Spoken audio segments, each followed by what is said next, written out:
कोई भी जो दैवी गुण होता है ना, उसका बीज होता है आत्म अभिमानी स्थिति। एक हमारा बहुत अच्छा चित्र है, मुझे पता नहीं आपने देखा है या नहीं, tree of virtues from seed of soul consciousness, है ना। तो जो आत्म अभिमानी स्थिति का बीज है, उससे दैवी गुणों का झाड़ उत्पन्न होता है। वो सारे दैवी गुण वहाँ से आते हैं। तो बाबा आज भी जो महानता और निर्माणता की बात कर रहे हैं, तो महानता चलो ठीक है, हम महान कार्य कर रहे हैं, मानो हम सेवा कर रहे हैं या हम दाता बन रहे हैं, लेकिन उसके साथ हमें गुण भी चाहिए, निर्माण भी बनना पड़ेगा। अब निर्माण जो है, अब निर्माणता का दैवी गुण कहाँ से आएगा? आत्म अभिमानी स्थिति से। अगर आत्म अभिमानी स्थिति नहीं तो निर्माण नहीं हो सकते, है ना। क्योंकि बाबा ने आज क्या कहा कि सदा सुखदायी रहना है। तो महान आत्मा जो होती है वो सुखदायी तो रहती, लेकिन जैसे ही कोई उसकी ईगो को हर्ट कर देगा, है ना, माना आप किसी को कुछ मदद कर रहे हैं, कोई उसको बाबा का ज्ञान दे रहे हैं या किसी प्रकार से उसको जो है कुछ शफ़ा पहुंचाने की कोशिश कर रहे हैं, और वो आत्मा आगे से आपको गालियां देने लगे या आपका अपमान करने लगे, तो वहाँ पर हम सुखदायी से फिर दुखदायी बन जाते हैं, है ना। या तो दुख लेने लगते हैं या दुख देने लगते हैं। अब दुख लेते भी हैं तो फिर देंगे भी, ऐसा भी नहीं सिर्फ दुख लेंगे, है ना।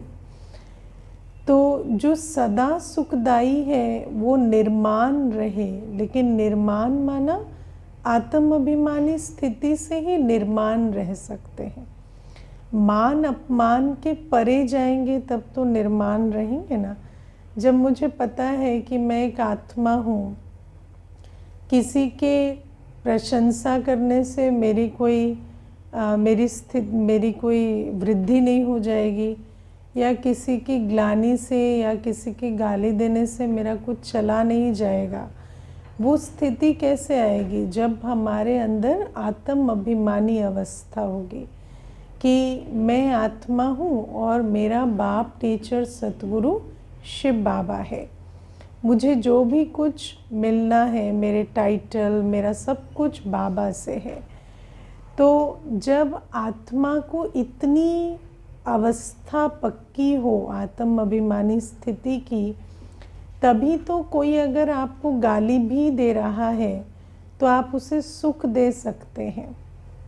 और अगर हम गाली देने वाले को सुख दे सकते हैं, सुख देना माना आपको कोई सुख देना माना हमेशा कोई कुछ देना नहीं होता, लेकिन सुख देना माना अगर आपकी दृष्टि वृत्ति तब भी रूहानी रह रही है और आप तब भी प्रेम प्यार सम्मान से व्यवहार कर पा रहे हैं, तो आप धीरे धीरे मान के अधिकारी बन जाते हैं। और मुझे ऐसा लगता है कि ये जो बात है, जो आज बाबा कहते हैं कि सर्व का मान हम प्राप्त करेंगे, इस तरह से निर्माण रहने से, ये बात दूसरे के मान देने की नहीं है, ये कर्म की गति की बात है। क्योंकि हमारे जीवन में सब कुछ जो मिलता है या नहीं मिलता है, उस सब का कारण कर्म की गति होती है। तो मुझे ऐसा लगता है कि ये जो सारा कर्मों का खेल है ना, जिस आधार से कोई आपको गाली देता है, ग्लानि करता है, अब उस कर्म की जो आपका कर्म बंधन है, अब मानो आप सोचो आप महान हैं, दाता हैं, आप श्रेष्ठ कर्म भी कर रहे हैं, पर कोई आपको गाली क्यों दे रहा है? तो उसका अगर हम सूक्ष्म कारण देखें तो उसका कारण तो यही है कि हिसाब किताब है। तो जब हिसाब किताब होता है और हिसाब किताब को आप चुक्त कर देते हैं, तो आत्मा तो नेचुरल मान की अधिकारी है ना, तो वो मान का अधिकार उसका रीइमर्ज हो जाता है। और अगर आप वहाँ पे उस दुख देने लगते हैं, वहाँ पे आप भी निंदा में चले जाते हैं, वहाँ पर आप भी कुछ कर लेते, तो ये आपकी अपनी कर्म की गति बिगड़ जाती है। और जब वो बिगड़ जाती है तो आपको मान कैसे मिलेगा, है ना। तो ये मुझे ऐसा लगता है कि जैसे मैंने इस यात्रा में एक चीज़ जो अनुभव की है वो ये है कि हमारे कर्म बंधन अनुसार, क्योंकि आज मम्मा ने कर्म बंधन की भी बहुत अच्छी समझ दी है, तो हमारा कर्म बंधन अनुसार हम कई बार ऐसी पोजीशन में होते हैं जहाँ पर आपके पास ज़्यादा बार्गेनिंग पावर नहीं होती, है ना। आपके पास बहुत बार्गेनिंग पावर नहीं है, आप उस पोजीशन में नहीं है, आप या आपके वो कॉन्टैक्ट्स नहीं है या आपका कुछ नहीं है, तो आपके पास बार्गेनिंग पावर नहीं होती। जब बार्गेनिंग पावर नहीं होती तो आपकी वीक पोजीशन के कारण सामने से कोई ऐसी बात भी आएगी, कोई दुर्व्यवहार भी आएगा, कोई चीज़ भी आएगी। लेकिन आप अपनी पोजीशन को बेटर कैसे बनाएं, वो है अपने स्वमान में रहकर। कोई आपको बार बार आपकी जो नीची पोजीशन है उस कारण से आपको कितना भी नीचा करे, कितना भी वो अपनी पोजीशन का फ़ायदा उठाए, कितना भी आपको नीचा दिखाए, कितना भी कुछ करे, लेकिन आप नीचे होना नहीं, आप अपने स्वमान में रहना। और जब हम स्वमान में रहते हैं तो स्वमान में रहना माना अपनी शक्तिशाली स्थिति में रहना। जब हमारी स्थिति ऊंची है, जब हम स्वमानधारी हैं, तो हमारा कर्म श्रेष्ठ होता है।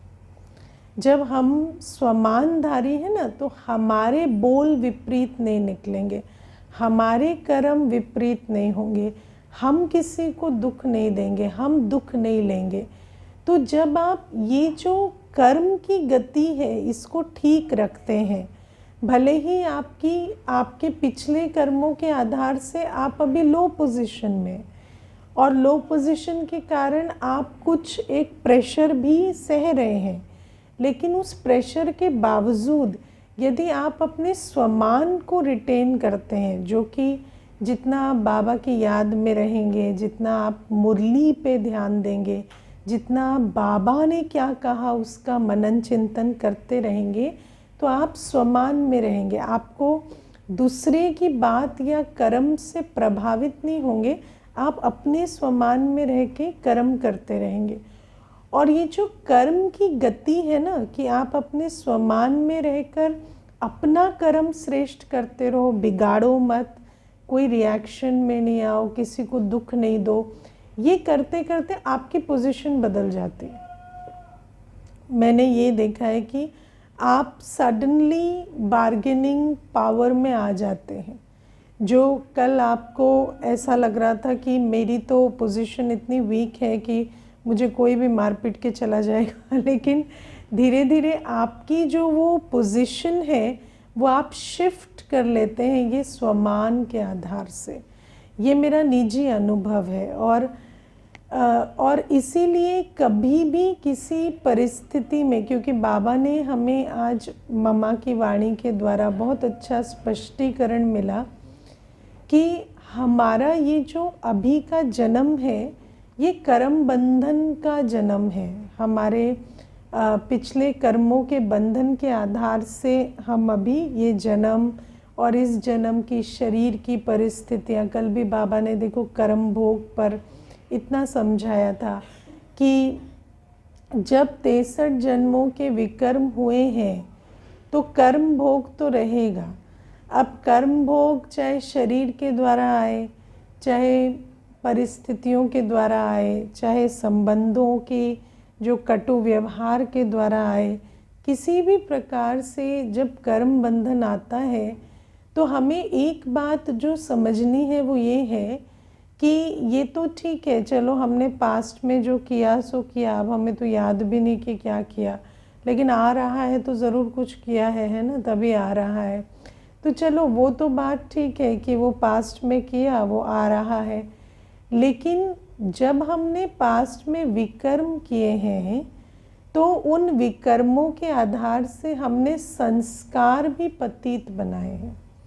कल भी बाबा ने कहा ना कि आत्मा कर्मों का हिसाब किताब तो लेकर जाती ही है, लेकिन आत्मा संस्कार भी तो साथ में लेकर जाती है। तो जो हमने जितने ज़्यादा विकर्म किए हैं उतना ही हमने संस्कार भी वैसे ही बनाए हैं। और संस्कारों में भी मुख्य क्या है? देह अभिमान है, क्रोध है, रिएक्ट करना है, दुख देना है, ये वाले संस्कार भी बहुत बनाए हैं।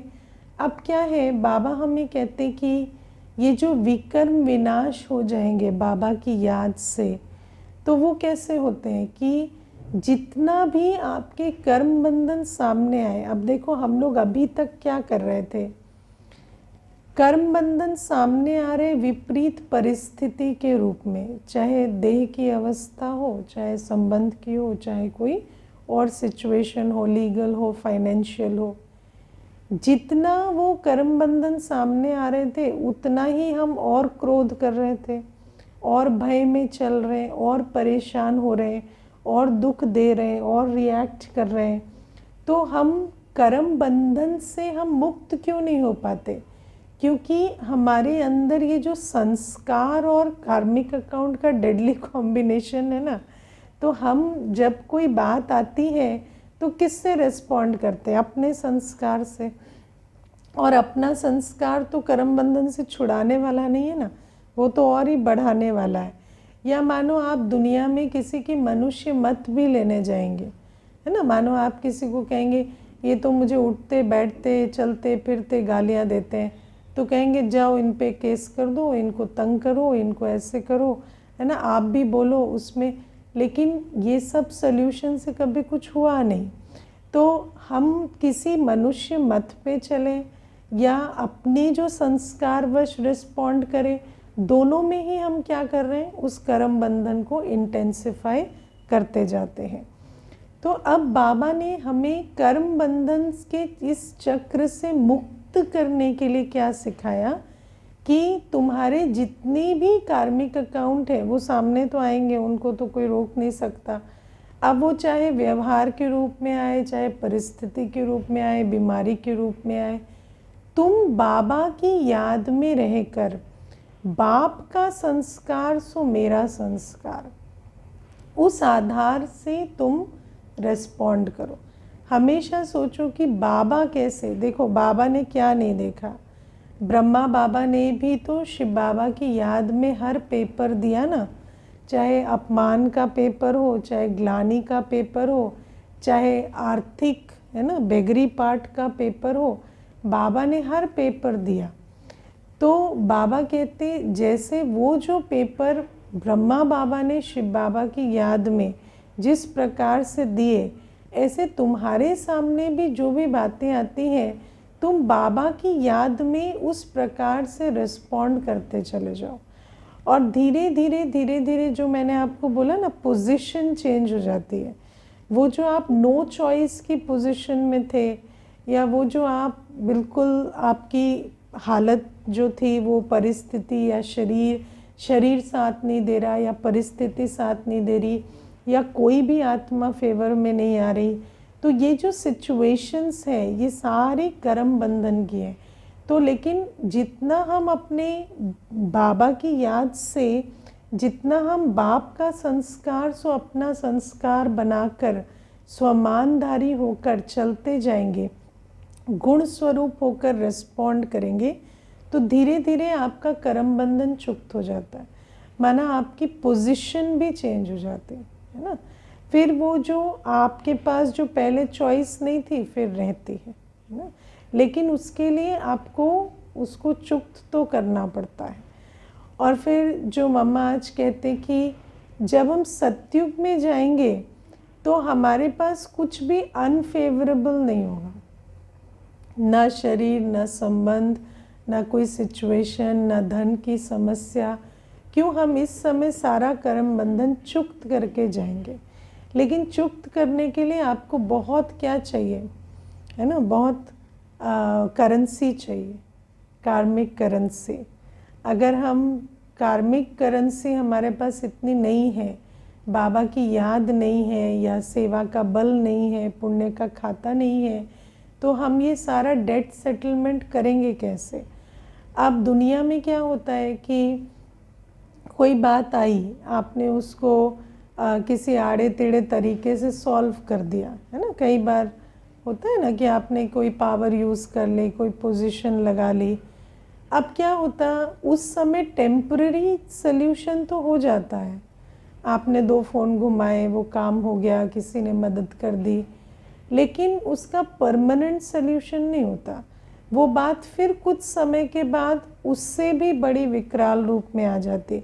उसके पास जब उससे भी बड़ी कांटेक्ट आ जाता है तो वो आपको फिर तंग करने लगते हैं।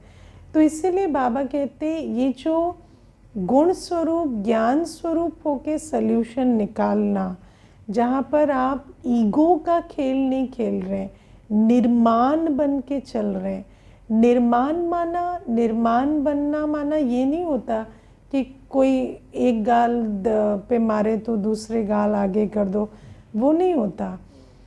निर्माण बनना माना ये होता है कि आप पूरी तरह से रिस्पॉन्ड करें, लेकिन वो रिस्पॉन्स ईगो बेस्ड नहीं है। जैसे हम जब ईगो में आ जाते हैं तो हम दूसरे को दुख देना या अपने उसके ऊपर प्रहार करने की कोशिश करते हैं ना, या उसको पाठ पढ़ाने की कोशिश करते हैं। निर्माणता में आप अपने प्रति सब कुछ करते हैं। माना किसी ने आपको कोई बात कही जो आपको लगता है कि झूठ है, तो आप उसका एक्सप्लेनेशन देंगे। निर्माणता में ऐसा नहीं है कि आप एक्सप्लेन नहीं करेंगे, या ऐसा भी नहीं कि आप कोई रिक्वेस्ट करेंगे या किसी के पाँव पड़ेंगे। आप एक्सप्लेन करेंगे, लेकिन ना आप उसमें अटैक करेंगे, ना आप दूसरे पे आरोप प्रत्यारोप लगाएंगे, कुछ भी नहीं करेंगे। आप निर्माण होकर, निर्माण माना आप अपने स्वमान में स्थित होकर, आप इस बात में नहीं आएंगे कि आपने ये किया ये गलत है। नहीं, उन्होंने जो भी किया उससे आपको कोई फर्क नहीं पड़ा, है ना। जो भी किसी ने किया उससे आपका कुछ नहीं गया, क्योंकि आप तो आत्मा है, आपका कोई क्या करेगा, है ना। तो जो भी किसी ने किया, तो आपको पता है कि आपको कोई कुछ दे नहीं सकता, कोई कुछ छीन नहीं सकता। तो आप उस आधार से बिल्कुल स्टेबल स्थिति में हैं। लेकिन आप ये भी किसी को नहीं कह रहे कि मेरा कुछ बिगाड़ के दिखाओ। आप वो ईगो बेस्ड अप्रोच में भी नहीं जा रहे, ना आप ब्लेम कर रहे हैं, ना आप हर्ट हैं, ना आप ईगो में जा रहे हैं। जो एक इफ़िशिएंट कम्युनिकेशन होता है कि ये बात ऐसी नहीं है, ऐसी है, ये बात आपको ऐसी लग रही पर ऐसी है, वो आप करेंगे। और जब आप इस निर्माणता के आधार से चलते हैं, तो ना आप ईगो की तरह से किसी की ईगो को रफल करके दुख देते हैं, ना वैसे आप कोई ब्लेम या क्रिटिसिज्म में दुख देते हैं। तो सामने वाला भी धीरे धीरे उसके नज़र में जो आपकी इमेज है वो बदलती जाती है, और वो भी आपको मान देने लगता है ना। तो ये देखो, जब एक चीज़ मैं आपको बताऊं, आप ये जो हम फिज़िकल असॉल्ट की बात करते हैं, अब फिज़िकल असॉल्ट में भी ऐसा तो नहीं है ना कि कोई आपको राह चलते आके मार देता है। फिज़िकल असॉल्ट तो जब हम जैसे मोस्टली शादियों में होता है या कुछ होता है, डोमेस्टिक वायलेंस होता है। अब आपने वहाँ तक उस आत्मा को भी इंडिकेशन दिया है ना कि आप मारेंगे तो हम मार खाएंगे। वो वर्बल हो सकता है, वो नॉन वर्बल हो सकता है, लेकिन वो वहाँ तक वो आत्मा को मैसेज मिला है, तभी वो बात वहाँ तक आती है कि कोई फिज़िकल असॉल्ट करता है। तो पहले और फिर वो जो आप मारेंगे तो हम मार खाएंगे, वो जो मैसेज वहाँ तक जाता है वो क्यों जाता है? वो अपने स्वमान की कमी से जाता है। क्योंकि मानो मेरे को बचपन से देहाभिमान में ये सिखाया गया है कि तुम तो स्त्री हो, पति मारेगा तो मार खाना पड़ेगा। तो मेरा वो जो अंदर आइडिया है, वो जो बिलीफ सिस्टम है, वो काम कर रहा है ना, तभी तो वो कम्युनिकेशन वहाँ तक पहुँच रहा है। तो वहाँ पर भी पहले आपको स्वमान में ही आना पड़ता है। अगर आप मारने वाले को मारेंगे तो वो और मारेगा, उससे कोई सल्यूशन नहीं निकलेगा। अगर आप वहाँ से भाग जाएंगे तो भी आपको स्ट्रगल्स अपनी करनी ही पड़ेगी।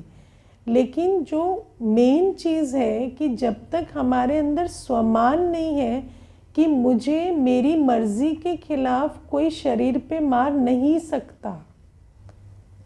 देखो, एक बेसिक आत्मा की राइट है। जैसे बाबा हमें एक अधिकार की बात समझाते हैं कि तुम्हें बिना तुम्हारी परमिशन के कोई गाली, कोई तुम्हें दुख नहीं दे सकता।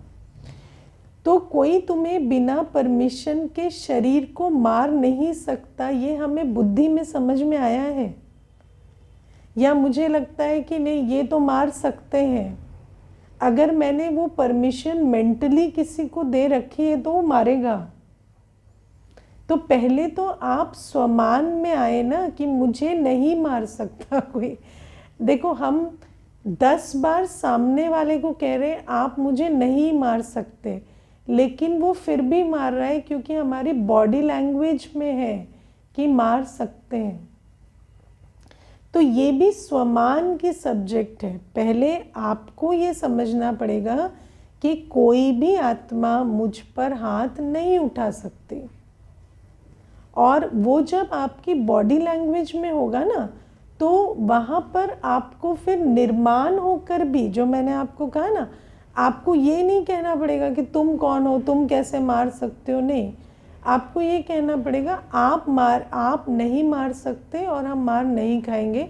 और वो बात क्लियर हो जाएगी, वो एक स्टेटमेंट से ही क्लियर हो जाएगी।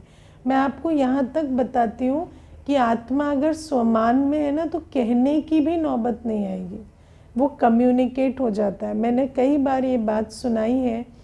मैं जब ऑफिस में थी तो एक कन्या थी, वो उसने कॉन्ट्रैक्चुअल पोजीशन पे ज्वाइन किया। तो 2-4 मतलब साथ में बैठती थी, बातें करती थी। तो 2-3 दिन मैंने उसको देखा, वो थोड़ी चुप चुप सी रहने लगी थी। तो मैंने उसको कहा क्या बात है, अकेले बैठे थे मैं और वो। तो मुझे कहती कि मेरा जो ऑफिसर है ना, जिसके रिकमेंडेशन पे मैं रिक्रूट हुई हूँ, वो मुझे इनअप्रोप्रिएटली टच करते हैं। तो मैंने उसको कहा, तो मुझे कहती मुझे हेल्प चाहिए, आप उनको जाके कहो।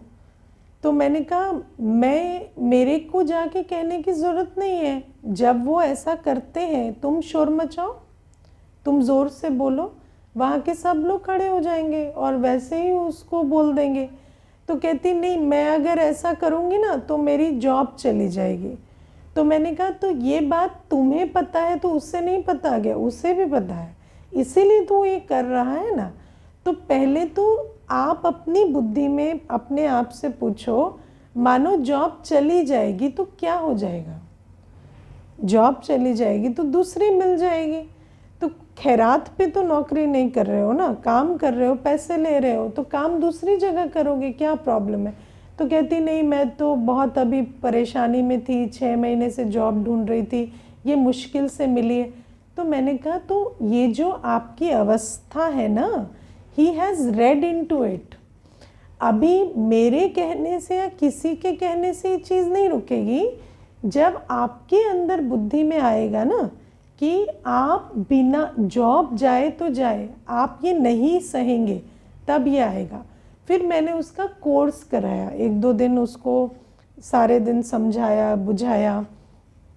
जब उसको बात समझ में आ गई ना, तो जब चौथे दिन वो ऑफिसर आया और उसने कुछ ऐसी हरकत की तो इसने बस उसको देखा और उसको मालूम था कि ये शोर मचा सकती है, वो ही बैक्ड ऑफ। उसके बाद उसने कभी भी उसको तंग नहीं किया।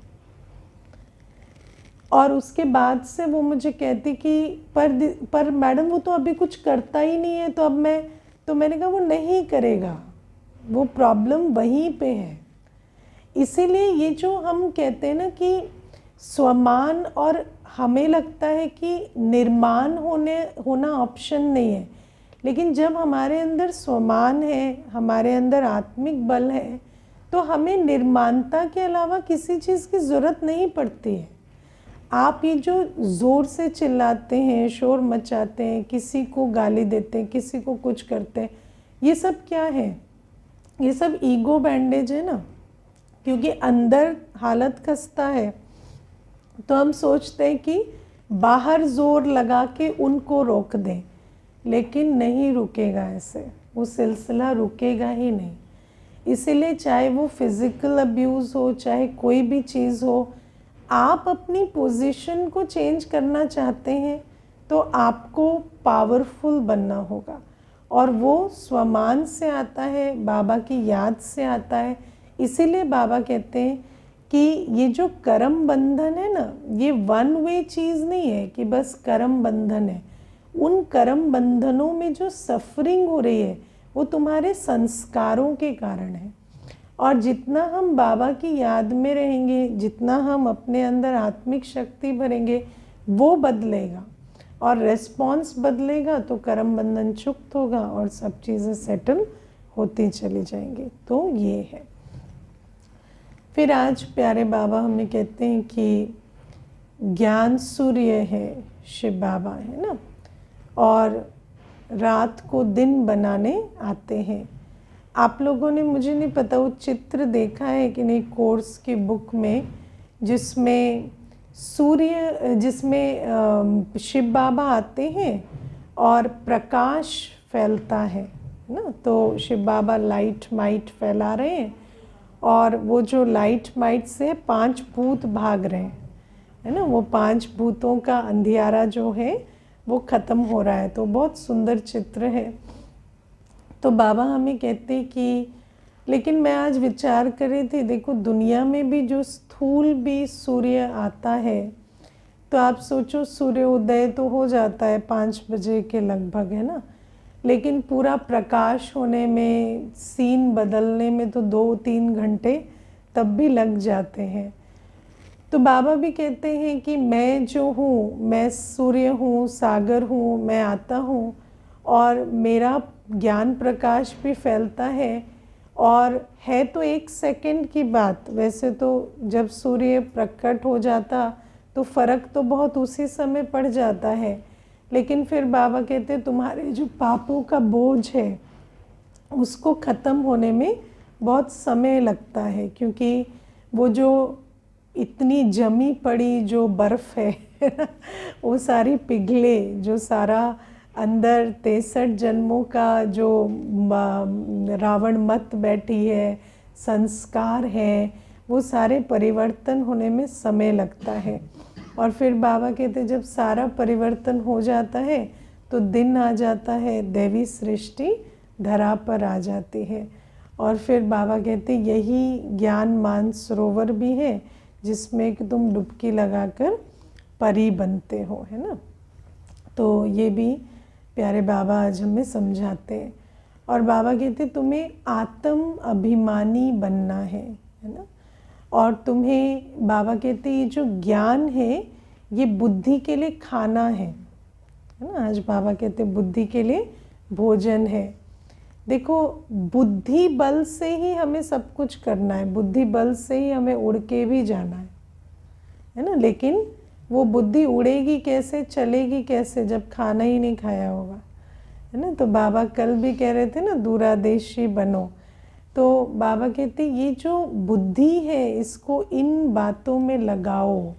ये जो तीनों कालों का बाबा ज्ञान देते हैं, या किस प्रकार से शिव बाबा है, फिर नंबरवार आत्माएं हैं, मैं कौन हूँ, मैं किसका हूँ, इन बातों में विचार सागर मंथन में बुद्धि को हमें लगाना चाहिए।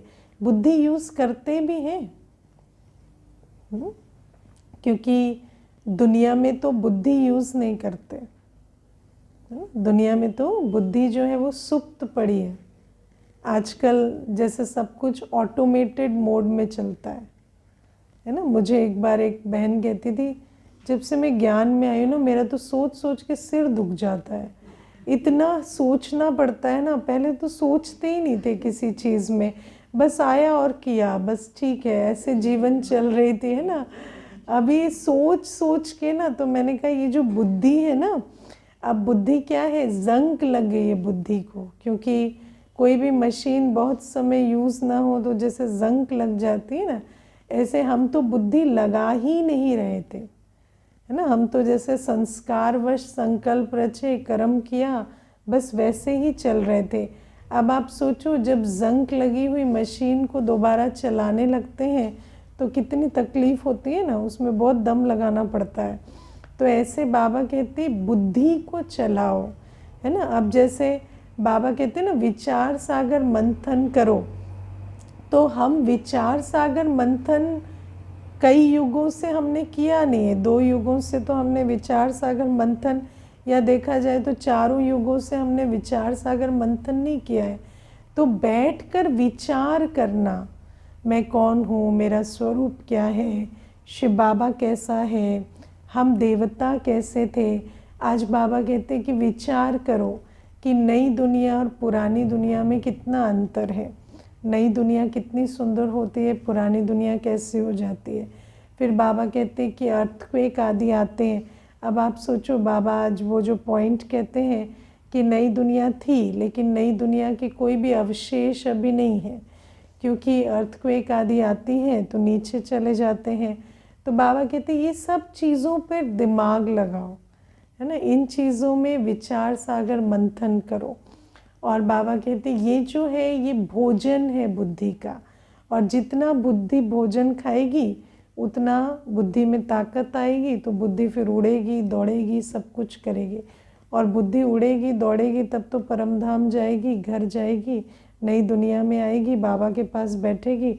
नहीं तो बाकी तो बुद्धि की दौड़ी ना हो तो कहीं जा नहीं सकते। तो ये बातें भी बाबा आज हमें समझाते हैं। और बाबा आज हमें पढ़ाई का महत्व सुनाते हैं कि सिर्फ ऐसा नहीं कि पढ़ना है, रेगुलर पढ़ना है ना, रेगुलरिटी, पंक्चुअलिटी। कई हम देखते हैं, है ना, रेगुलर नहीं आते, कई पंक्चुअल नहीं आते, टाइम से नहीं आते, मीठे बच्चे मिस होता है।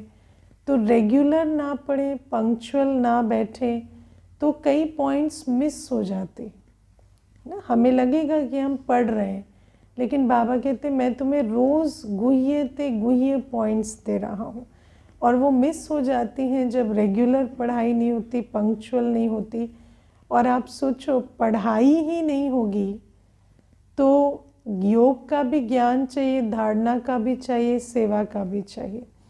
अगर तीनों का ज्ञान ही नहीं तो क्या हम याद करेंगे, क्या हम धारणा करेंगे, क्या हम सेवा करेंगे, और क्या हमारी बुद्धि में श्रीमत बैठेगी। तो बाबा कहते हैं इसीलिए पढ़ाई पर बहुत अटेंशन देना है। देखो, मैं आपको एक चीज़ बताती हूँ। मैं स्कूल में थी ना, मेरी केमिस्ट्री बहुत वीक थी, तो मैं पढ़ती ही नहीं थी, बुक ही नहीं उठाते थे। तो एग्ज़ाम देने गई ना, तो एग्ज़ाम हॉल के बाहर जब सब बैठ के रिवाइज़ करते रहते हैं ना, तो जैसे बिठा लेते हैं ना कि तुम भी रिवाइज़ करो। तो मैंने देखा कि मुझे तो ये सब कुछ आता ही नहीं है जो ये लोग पढ़ रहे हैं, कर रहे हैं। तो लेकिन मुझे तब तक तो पता ही नहीं था कि मुझे आता नहीं है। तो आप देखो कि पढ़ाई जो करता है उसी को ही पता होता है कि मुझे क्या आता है, क्या नहीं आता। जो पढ़ाई ही ना करे तो उसको तो ये भी नहीं पता कि मुझे आता भी नहीं है। तो बाबा इसीलिए कहते हैं कि दुनिया में भी कहते हैं ना कि नॉलेजफुल को डाउट होता है, जो मूर्ख होता है वो तो बहुत श्योर होता है। तो बाबा कहते हैं पता भी कैसे चलेगा कि क्या नहीं आता है, क्या सीखना है, क्या करना है, जब पढ़ाई पढ़ेंगे। और ये पढ़ाई ऐसी है कि जितना आप पढ़ते जाएंगे ना, तो आपको पता चलेगा कि हाँ कितनी कमियां हैं, कितना कुछ बदलना है। और पढ़ाई ही मिस करते हैं तो उनको लगता है कि बस हमें तो सब कुछ आता है।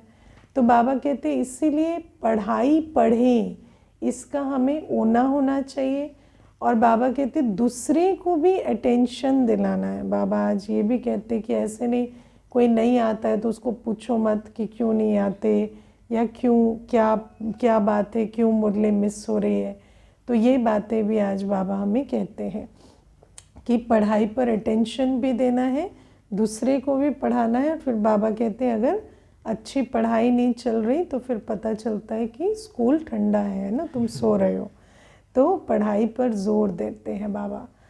और बाबा आज कहते हैं कि सेवा, बाबा कहते हैं माताओं को सर्विस जमानी है ना। सर्विस जमाना माना, देखो सर्विस सिर्फ वाचा सेवा तो होती नहीं है ना। वाचा सेवा तो चलो बहनें घूम घूम के भी करेंगी, इधर भी करेंगी, उधर भी करेंगी, लेकिन पूरा जो सेटअप संभालना होता है, क्योंकि बिना माताओं के सपोर्ट के यज्ञ नहीं बनता।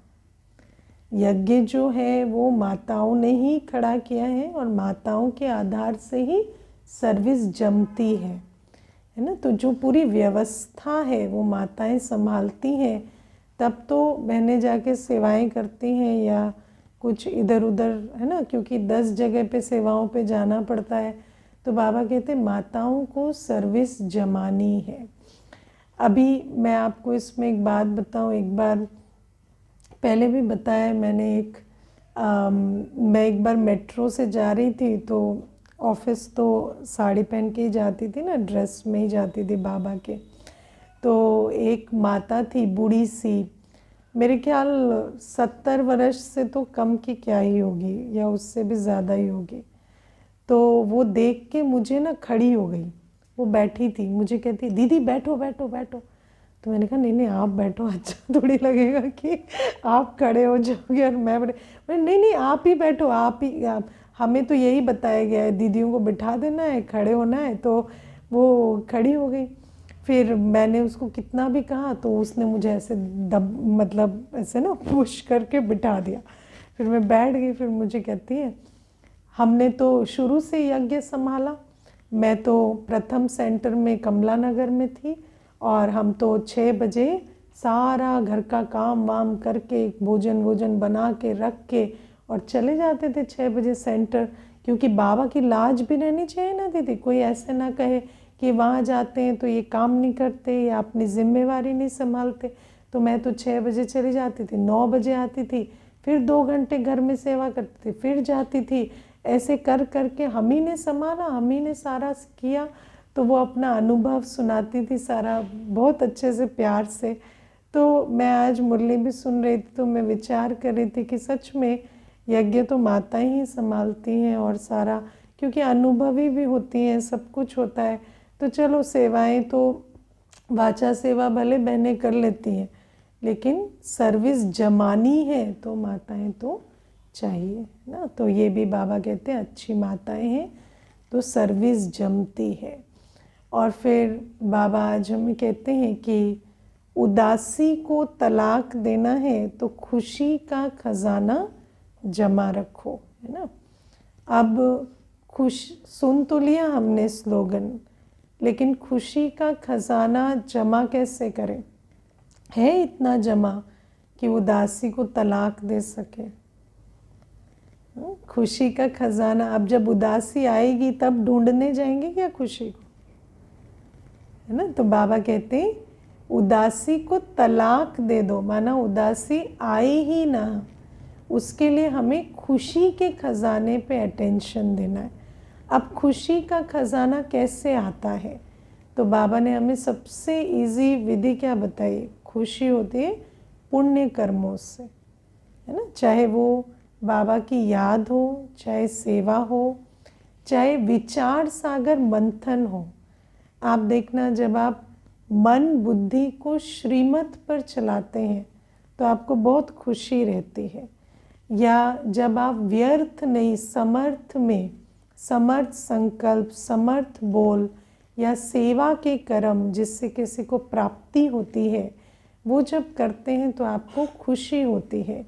तो ये जो मुझे ना एक बार एक कुमार है, तो संडे का दिन था, तो यूजुअली क्या होता है ना, अकेले नौकरी करता है, अकेले रहता है, तो उसको जब भी फ़ोन करो ना तो मुझे ऐसे ही कहता है, आज अच्छा नहीं लग रहा, आज बोर लग रहा है, आज ऐसे लग रहा है, आज ऑफिस में ये हो गया वो हो गया, मोस्टली ऐसे ही न्यूज़ देता है। तो संडे को जब मैंने एक दिन फ़ोन किया उसको, तो मुझे कहता है कि, मैंने कहा कैसे हो, तो कहता है आज तो ठीक लग रहा है। तो मैंने सोचा शायद सोया होगा तो ठीक लग रहा है, क्योंकि सोने से ही ठीक होता है। तो मैंने कहा सो गए थे क्या, तो कहता नहीं, इनफैक्ट हर संडे सो जाता था, तो शाम को जब आपसे बात भी होती थी ना तो मुझे ऐसा लगता था मुझे अच्छा सा नहीं लग रहा, लेकिन आज ऑन द कॉन्ट्ररी मैंने झाड़ू पोंछा लगा के सारे रूम को साफ़ किया है और बर्तन धोए हैं, सारे बेडशीट वगैरह सब धोए, और आज मुझे बहुत अच्छा लग रहा है ना, आज मुझे उदास नहीं लग रहा, आज मुझे दुखी नहीं लग रहा।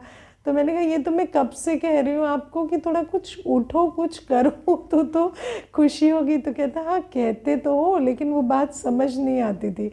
आज पता नहीं, शायद लगा कि रूम गंदा है या जो भी था, लेकिन मैं सुबह से ये करने लगा तो आज मेरे दिल में बहुत खुशी है। तो उदासी जीवन में देखो, अभी कल एक माता आई, मुझे कहती मेरे जीवन में बहुत उदासी है, मुझे डिप्रेशन होने लगा है। तो मैंने उसको सिंपली पूछा, आप मुझे अपना स्केड्यूल बताओ, सुबह से लेकर रात तक क्या करते हो? कुछ नहीं करती है, कोई काम नहीं है, सारे मेड्स रखी हुई है, सारे काम हो रहे हैं। तो सारे दिन जब तुम कुछ करते ही नहीं तो क्या हाल होगा? यही होगा। तो जब तक हम श्रेष्ठ कर्म नहीं करेंगे, जब तक हम, देखो कर्म, पहले तो कर्म करने पड़ेंगे, कुछ करेंगे नहीं तो खुशी नहीं मिलेगी। और करते समय हमारी स्थिति, वृत्ति, स्मृति, बाबा की याद, सब कुछ जब श्रेष्ठ होगा तब जाकर खुशी मिलेगी। अगर कर्म भी कर रहे हैं लेकिन कर्म के साथ अंदर रोना चल रहा है, कंप्लेन चल रही है, तो खुशी नहीं होती। तो कर्म भी करना पड़ेगा और उस कर्म को श्रेष्ठ स्थिति में करना पड़ेगा, तब जाकर खुशी का खजाना जमा होगा। चाहे और कोई कर्म नहीं है तो मन बुद्धि को ही ज्ञान मंथन में या मनसा सेवा में भी बिजी रखेंगे तो भी खुशी का खजाना मिलेगा। लेकिन अगर खुशी का खजाना जमा नहीं कर रहे तो उदासी के साथ हमारा रिलेशनशिप बहुत अच्छा चलेगा, है ना। और उदासी तो पूरी परमानेंट जीवन में स्थान बनाकर ही रखेगी। तो उदासी के साथ मैरिज तो है ही, लेकिन तलाक लेना है अब, तो फिर क्या करना पड़ेगा? खुशी का खजाना जमा करना है। तो ये भी आज प्यारे बाबा हमें समझाते हैं। ओके, ओम शांति।